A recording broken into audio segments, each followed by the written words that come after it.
On a rainy night in a small town, a young waitress named Emily Parker noticed 4 little girls huddled together outside the window of her diner.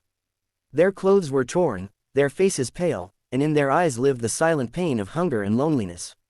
Emily's heart ached. These girls had no one in the world, no parents, no warm home to return to. The rain drummed on the roof of Mexie's diner, where Emily had been working for 3 years straight. The neon sign flickered, casting a dim light onto the wet asphalt. It was past midnight, the last customers long gone.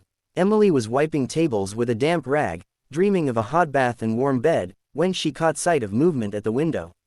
At first, she thought it might be stray dogs seeking shelter. But when she looked closer, her heart froze.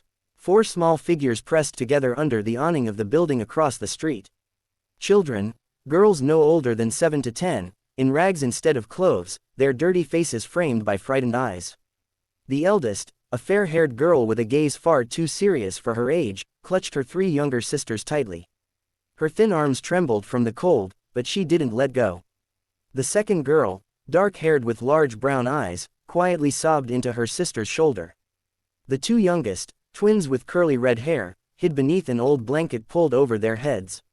Without hesitation, Emily dropped her rag and rushed to the door. The rain drenched her instantly, but she barely noticed. Kneeling before the girls, she spoke softly. "Hi, sweethearts, my name's Emily. You're freezing, aren't you?" The eldest girl lifted wary eyes. There was a cautiousness in them, born only in children who had learned the world's cruelty too soon. "We're not bothering anyone," she whispered hoarsely, her voice rough with sickness. "We'll leave soon." "You're not going anywhere in this weather," Emily said firmly. "Come with me. I have food and a warm place." The girls exchanged glances, fear warring with the desperate hope to trust. "You won't give us away?" the dark-haired one asked, her voice aching with longing. Emily's breath caught. "No, sweetheart, I won't give you to anyone. I just want to help." That single act of kindness would quietly shape the next 12 years of her life. That night, Emily brought the girls inside, served them steaming bowls of soup with rolls, and hot cocoa that thawed their shivering bodies. "What are your names?" Emily asked gently. "I'm Sophie," said the eldest. "These are my sisters, Mia, Lila, and Zoe." The twins peeked shyly from behind their cocoa mugs, while Mia gave Emily the first grateful smile of the night. "And your parents?" Emily asked carefully. Sophie's face darkened. "Mama died a year ago. We never had a dad. We lived with our aunt, but she said she didn't want us anymore. She kicked us out 3 days ago." Emily's heart twisted. She gathered them into her small apartment above the diner. It was cramped, but she made space, laying mattresses on the floor, covering them with warm blankets. She didn't sleep all night, watching them finally rest in safety. By morning, she knew she couldn't let them return to the streets.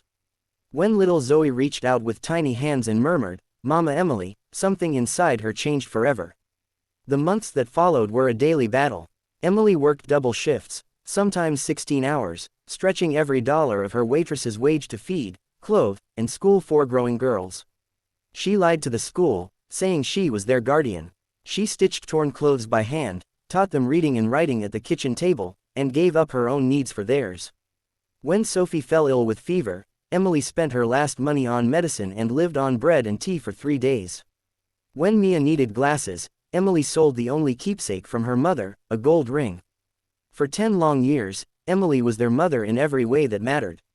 Sophie grew into a serious, responsible young woman who helped her sisters with homework and worked part-time jobs.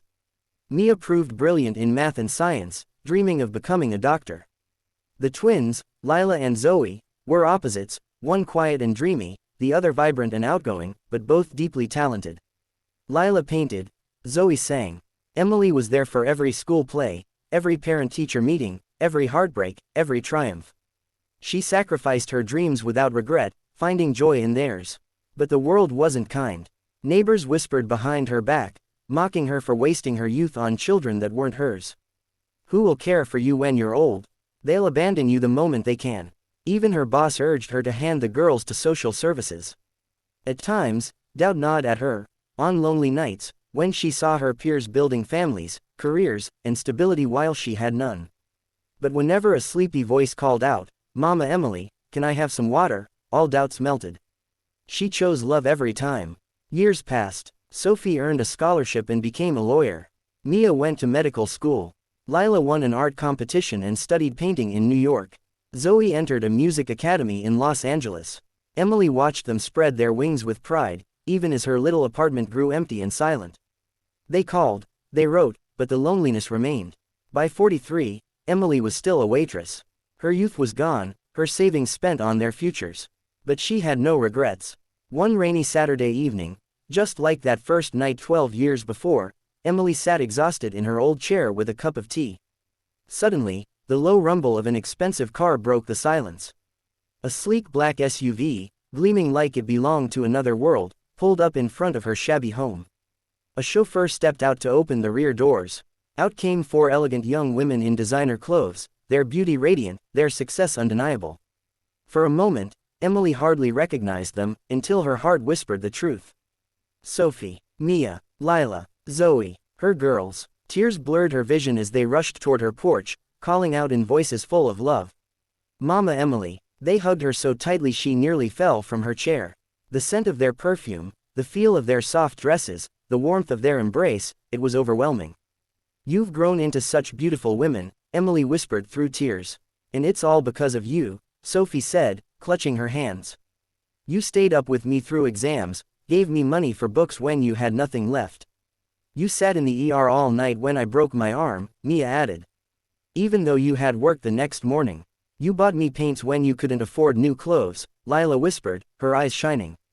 You came to every audition, every concert, Zoe said softly. You were always there, our only family. Then Sophie placed a small silver key into Emily's trembling hand. The keychain read, for the best mom in the world. That car is yours now, Mama Emily, Zoe said with a smile. And it's just the beginning. Emily gasped. Her knees nearly buckled. She had never owned more than a bus ticket, and now this. And we bought you a new house, Lila added gently. You'll never struggle alone again. Neighbors who once mocked her now watched in stunned silence as Emily was led to the SUV like a treasure. For the first time, she realized the truth.